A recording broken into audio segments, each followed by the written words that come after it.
From the eruption of the Taal volcano to an animal attack in Dededo, here's what's coming up next on TrendSpotting.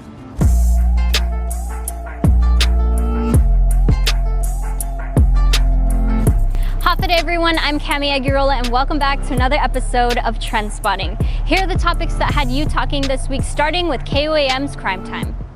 The family of a man shot to death in Mangilao is looking for answers, and they say they aren't getting any almost a month after Juan Agin was murdered. He was gunned down in front of his Mangilao home at 2 a.m. on December 11th. Police say the case is still under investigation, but the family says they're concerned not enough is being done by the administration and senators to address crime and public safety. Juan Agin's sister calling out Adeloop's new public safety plan for being too little, too late. As police continue to look for leads in the case, the family is reaching out for help. They tell KOAM the suspect was seen riding away from the scene on a light-colored moped or scooter. They say surveillance video from their home was taken by police, but they tell us it showed Juan Agin smoking a cigarette outside his house. He walked outside of the camera's view, and as he was walking back towards the house, he was shot in the back. Anybody that knows anything about what happened that night to my brother, please come forward, Agin's sister Nadine Agin Valino said. The family fears with GPD staffing shortages, Juan Agin's murder could become a cold case. On Facebook, CR Wood said, hope GPD can resolve this, prayers for the family. Another Facebook user, Victoria Chamberlain, said, a small island and yet it's so hard to find a murderer. We need intelligent detectives. I wonder how long it will take to solve this crime.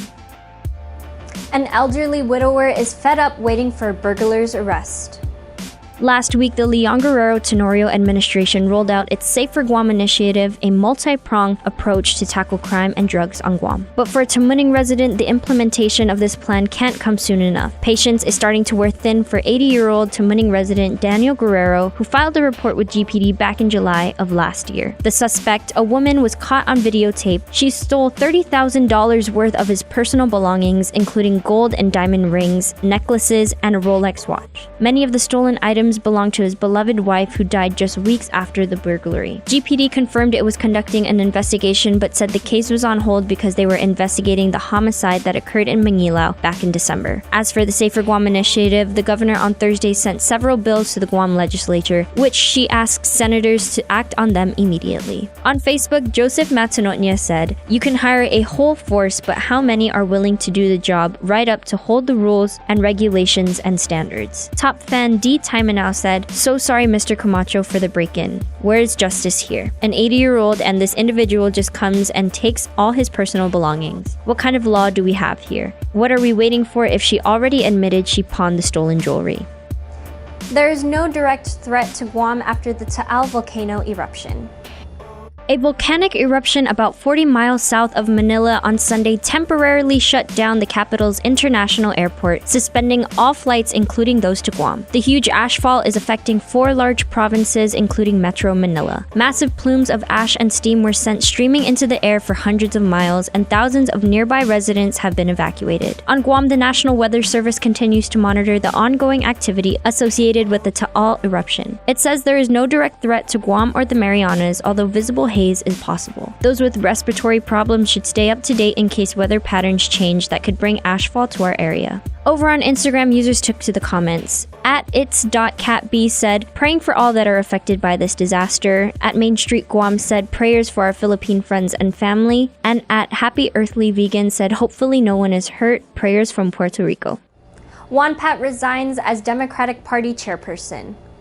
Almost 3 months after Judy Juanpat was elected as the Democratic Party of Guam chairperson, she resigned from her position, according to a press release from Congressman Michael San Nicolas. In the same press release, the congressman said BJ Cruz is running against him. Recently, party bosses determined behind closed doors to remove Congressman San Nicolas by endorsing public auditor BJ Cruz to challenge him in the 2020 election. The press release went on to state Cruz confirmed he accepted the call to protect the position of the party. San Nicolas is calling for Cruz to resign from his position immediately because as public auditor, he is supposed to be nonpartisan. KOAM spoke with Cruz, who says he's been a possible candidate since 1984 when he worked in the Washington Liaison Office. He says he's always thought about it, but right now he's laser focused on trying to get his audits and financial audits out, and that he'll decide later. He adds that he's been approached by both Democrats and Republicans about the possibility of running, but told them he has to do his work first and then consider it. In response to the San Nicolas's press release, Cruz says, "I thought he was is back there trying to save HR 1365. I really don't have a comment. Meanwhile, Vice Chair of the Democratic Party, John Jr. Calvo, is serving as acting chair. Here are some of your comments.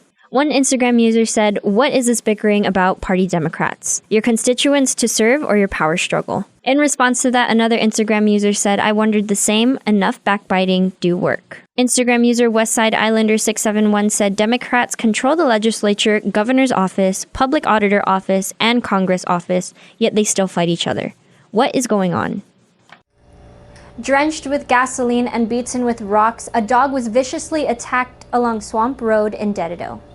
Guam Animals in Need or Gain is offering a $1,000 reward for information leading to the arrest or indictment of a vicious dog attack. According to a media release, a dog named Zeus belonging to a family living along Swamp Road in Dededo was drenched with gasoline and beaten with rocks. The incident occurred on Tuesday, January 14th, sometime before 9:30 p.m. When Zeus was found, the 5-year-old half-pit bull, half-Bunny mix was terrified and in severe pain. According to Gain, the owner called the police to file a police report, but found they were dismissive of her concerns. To date, no one from GPD has visited or contacted, according to Gain. Over on Facebook, Michael Vargas said, "In terms of how we treat animals on this island, we are third world standard, and there is nothing to deny that. It's honestly so embarrassing and frustrating at the same time." Another Facebook user, Nikki Sharma, said, "Perhaps GPD needs to be reminded that animal cruelty is a crime. If they haven't responded by now, it's obvious they could care less. What could we all do to address this concern effectively?" Lauren Lewis Stakely said, "Animal abuse was some of the worst I had ever seen on Guam, so this doesn't shock me, sadly." Another Facebook user said, "Well, everyone should call GPD until they listen that these crimes will no longer go unnoticed or unpunished. Absolutely horrendous. Fight for Zeus."